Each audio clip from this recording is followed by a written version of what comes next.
Thank you, Julie. Welcome, everybody, to this Sunday morning service here at Salt and Light Christian Church. The story that I have for you all this morning is about the missionary Darlene Deibler Rose. Darlene went as a missionary with her first husband, Russell, to modern-day Papua New Guinea in 1937 to preach the gospel to an uncontacted tribe of locals. While they were there doing their missionary work, unfortunately World War II started and began spreading out around the globe. And as the war came to that region of the world, the Japanese Empire had begun conquering all these islands around there. And any foreigners that were in that region at the time were captured and put in prison camps. And so they separated the men from the women and children. And Russell went to one of the camps while, while she was taken away to the other camp. And so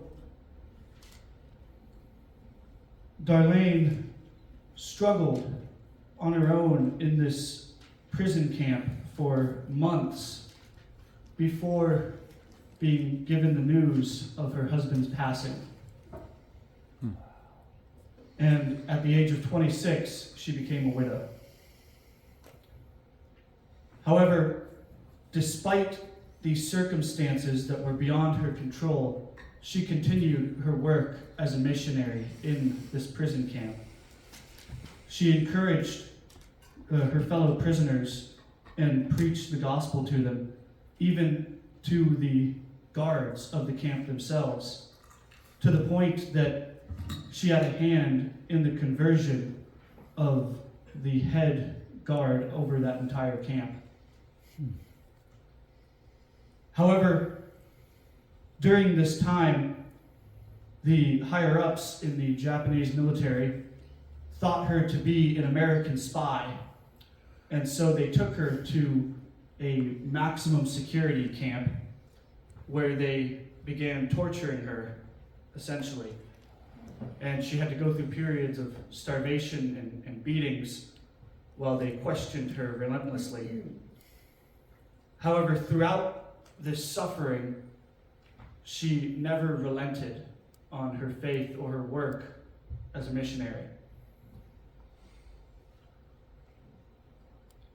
At one point, she was so lonely and in solitary confinement, but also hungry for anything other than the bland rice porridge that she got once or maybe twice a day. She prayed, asking God for a banana, just for something other than what she had been given, just to sustain her, to keep her alive. And realizing this request, she felt bad that she wasn't grateful for what God had given her and had allowed her to have.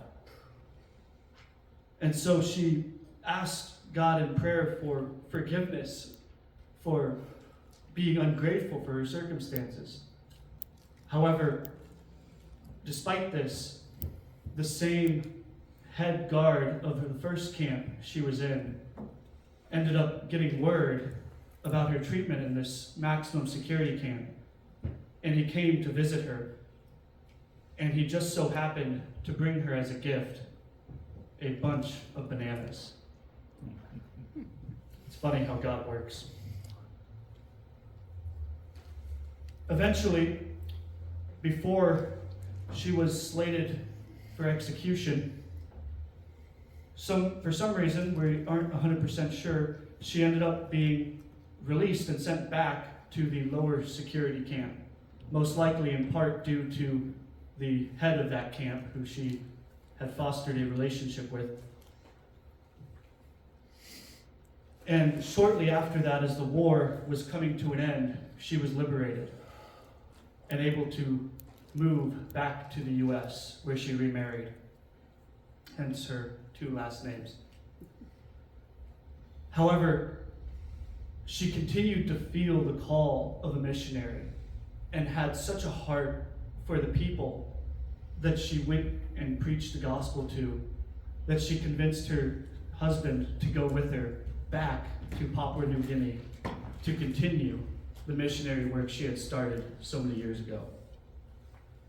And for the rest of her life, she off and on worked as a missionary and continued to help further the potential possibility for future missionaries. And so we see this woman's story, the story of a woman who loved God and loved people so much that she sacrificed the majority of her youth to preach the gospel to people that she otherwise never would have done. So thank you. Let's bring the music.